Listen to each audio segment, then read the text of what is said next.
အားလုံးပဲမင်္ဂလာပါရှင်ချို cooking channel မှာပြန်လည်ကြိုဆိုပါရရှင်ကျွန်မဒီနေ့ချက်ပြမယ်ဟင်းလေးကတော့ငတလဲဒိုးစီပြန်ဟင်းလေးတစ်ခွက်ပဲဖြစ်ပါတယ်ရှင်အားလုံးပဲလိုက်ပါကြည့်ရှုပေးကြပါအောင်နော်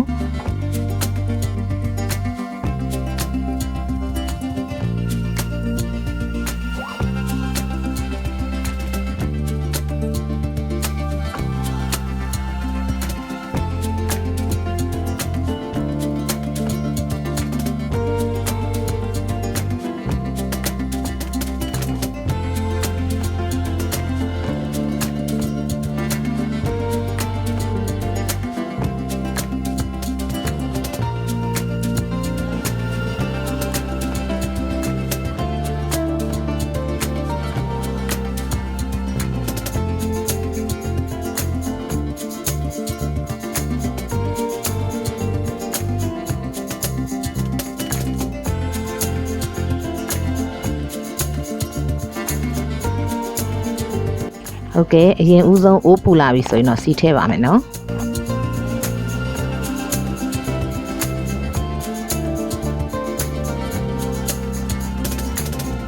စီးပူလာပြီဆိုရင်တော့ကျမတို့ကြိတ်ထားတဲ့ကြက်သွန်ဖြူကြက်သွန်လေးထည့်ပါရရှင်ဒီဟင်းလေးကတော့ရိုးရိုးရှင်းရှင်းလေးပါပဲနော်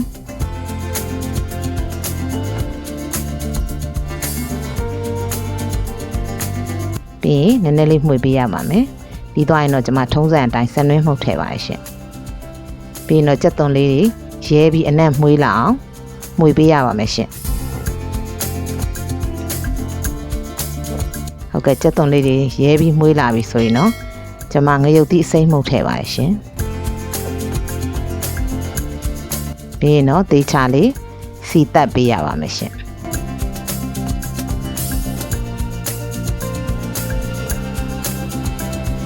ပြီးရင်တော့အရသာအတွက်ကျွန်မငပြရေးထည့်ပါရရှင်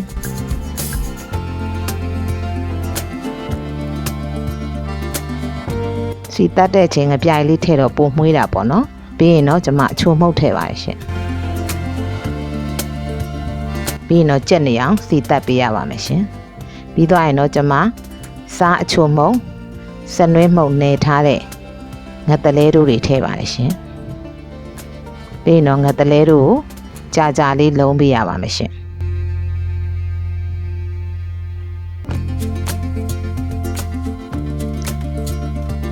ဒီလဟင်းလေးကလည်းထမင်းစားမိန်နဲ့နော်အယိုးပါဝါးစားလို့ရတယ်ပေါ့ရှင်ကျန်းမာရေးအတွက်ကောင်းပါတယ်ပြီးရင်တော့ကျွန်မရေးထည့်ပါရရှင်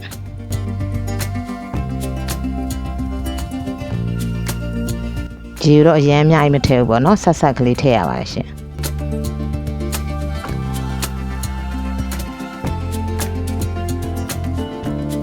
ပြီးရင်တော့အဖုံးလေးအုပ်ပြီးတော့တည်ပါမယ်ဟုတ်ကဲ့စူလာပြီဆိုရင်တော့အဖုံးလေးဖွင့်ပြီးတော့ဟိုဘက်ဒီဘက်လှန်ပေးရပါမယ်ရှင်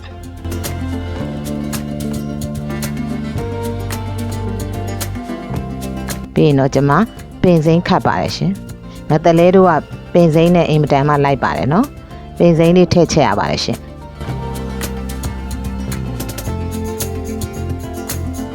ပြီးရင်တော့အဖုံးအုပ်ပြီးတော့ကျွန်မ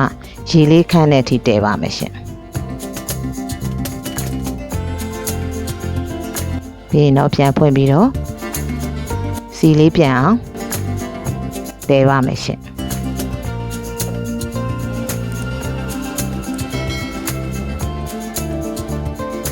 အခုဆိုရင်တော့အရသာကောင်းမွန်နဲ့ထမင်းစားလို့လည်းမိန်နဲ့ငတလဲတို့စီပြန်ဟင်းလေးတစ်ခွက်ရပါပြီရှင်ကျမရဲ့ဗီဒီယိုလေးတွေကိုကြိုက်နှစ်သက်တယ်ဆိုရင်တော့ like and subscribe လေးလုပ်ပြီးတော့အားပေးခဲ့ကြပါအောင်နော်